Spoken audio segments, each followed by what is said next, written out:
In the studio with me, I'm so pleased to have Ben Cohen of Ben & Jerry's. Right, hey, live Ben. and in person. You know, I brought this guy 4 pints of ice cream. Do you see anything here? No. He said, put it in the freezer. Yeah, because I didn't want it to melt all over my desk. But I should have. You're right. We should be consuming. Yeah. How can you? I mean, and I should be giving you a plug by holding up the canister. Well, you're like a delayed gratification guy. I mean, most people you bring ice cream to, they open up the lid, they dig in. I am not Donald Trump. I'll give you that. I don't think he's ever delayed gratification in his life. Oh, my. Speaking of gratification, you're in town speaking at Jeff Clement's Absolutely. Here about, Jeff did an amazing job of bringing together pretty much the entire movement on getting money out of politics. I mean, I've been working on this for, I don't know, 4 years, and there's never been a gathering of all the different organizations that are working on this issue. So it's marvelous. Jeff did a great job, and I'm really looking forward to it. And your particular pet project, for lack of, and I don't mean to minimize it or diminish it. It's but my beast obsession, of a project, my gargantuan is the Stamp Stampede. Ape. Yeah, the big elephant in the room. There you go. The Stamp Stampede. Yes, Stamp Stampede. By the way, the website is stampstampede.org, and you can tweet at Stamp Stampede or at Yo Ben Cohen. And so tell us about Stamp Stampede. Yeah, I'll show you how it works. We're turning money into media. Essentially, what we're saying at the Stampede is that if the Supreme Court has said that money is free speech, we're going to make our money scream. Now that says, for people who can't read it, not to be used for bribing politicians. Exactly. So we've got 65,000 people around the country now that are making their voice heard by stamping money. Essentially, it's more than making your money talk; it's making your money scream.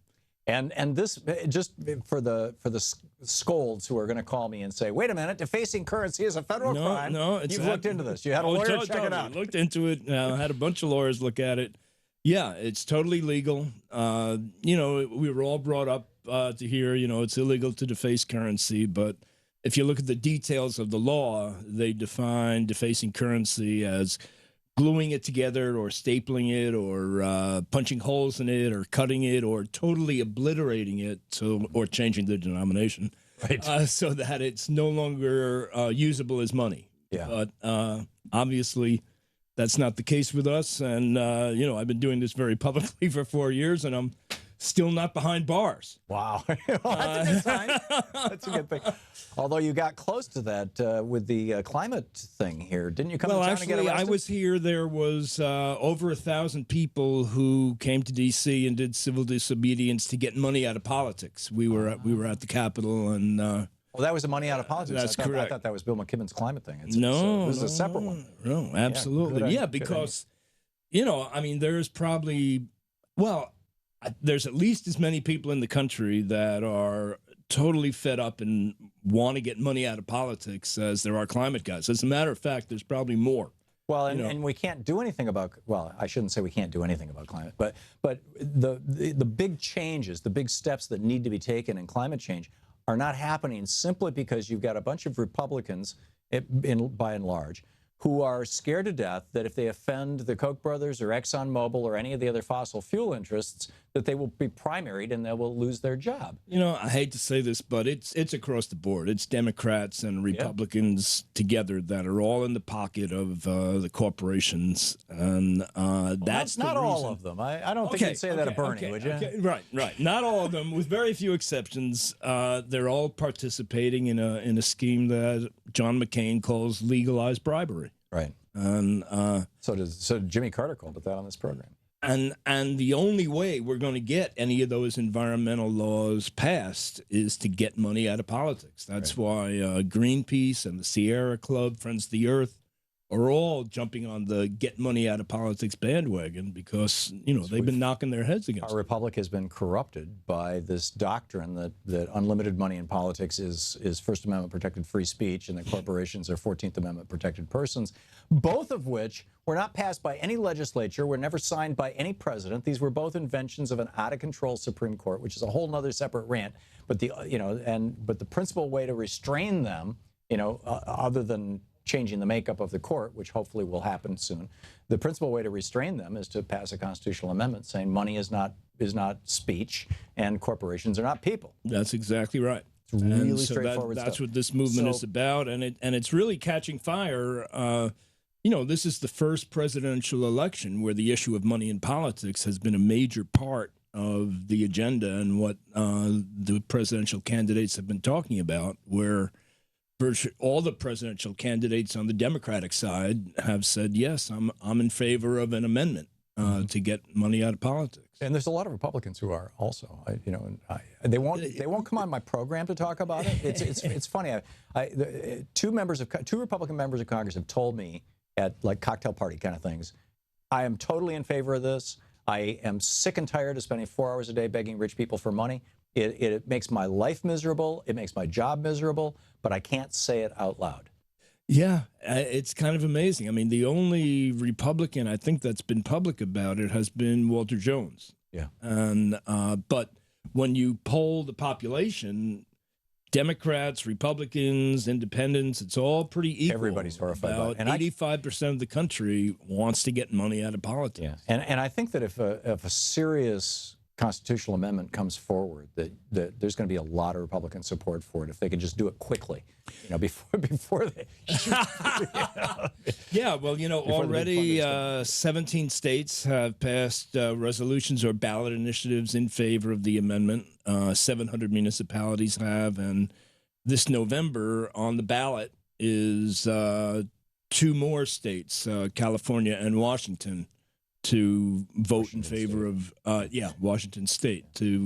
So back to Stamp Stampede, Ben. We're talking with Ben Cohen. He is the head stamper at the Stamp Stampede. I am the head stamper. I want to show you a amazing transformational thing. You see the back of the bill? Yep. It says "In God We Trust" 1. No, it says 1. Right.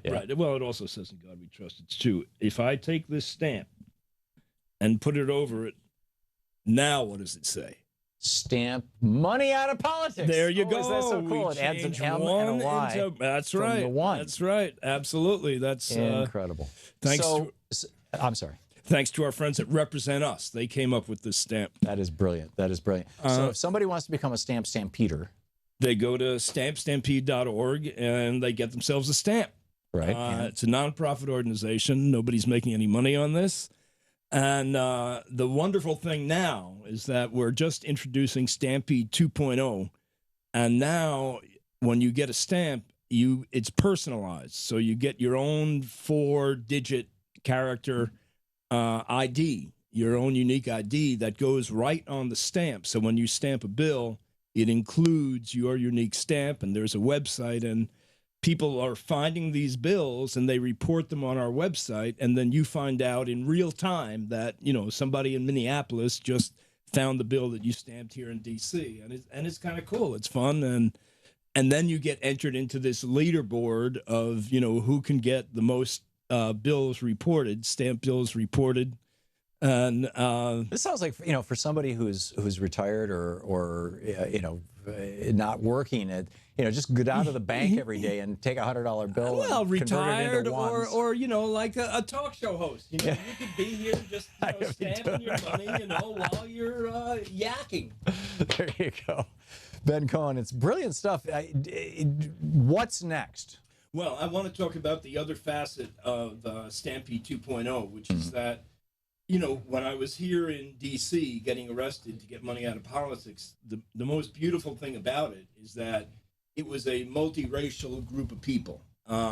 It was the mostly black voters in movement, the movement against voter suppression, and the movement against creating situations where black people wait online twice as much as white people in order to get to vote, sometimes up to 4 hours. So there's a movement to overturn those voter suppression laws, which has been mostly black-led, and then this movement to get money out of politics, which has mostly been white. And now we're working together. And cool. So we've added some new stamps on our website. One is "Don't Block Black Votes." And it's really 2 sides of the same coin, or dollar bill in our case, right. To get money out so that money is not influencing our government, and to get more voters in so that people who have been shut out, minorities and low-income people and students, have an easier time getting to vote. Yeah, you're doing God's work, Ben. This is a really important thing. Ben Cohen, the head stamper, the Stamp Stampede, the co-founder of Ben & Jerry's, and I should have 4 little pints of ice cream StampStampede.org. Yeah, StampStampede.org. StampStampede.org. And you can tweet him at Stamp Stampede and Yo Ben Cohen. And Ben, stamp it away. You got it, baby. You don't want to waste any time. Every time you stamp a bill, 875 people see it once you put it into circulation. That is great. That is great. Ben. You're listening to Thom Hartmann. Visit ThomHartmann.com for audio and video archive. Ben Cohen, StampStampede.org. Thanks, Ben. Yeah, no problem. We'll be back. Bye-bye. Okay.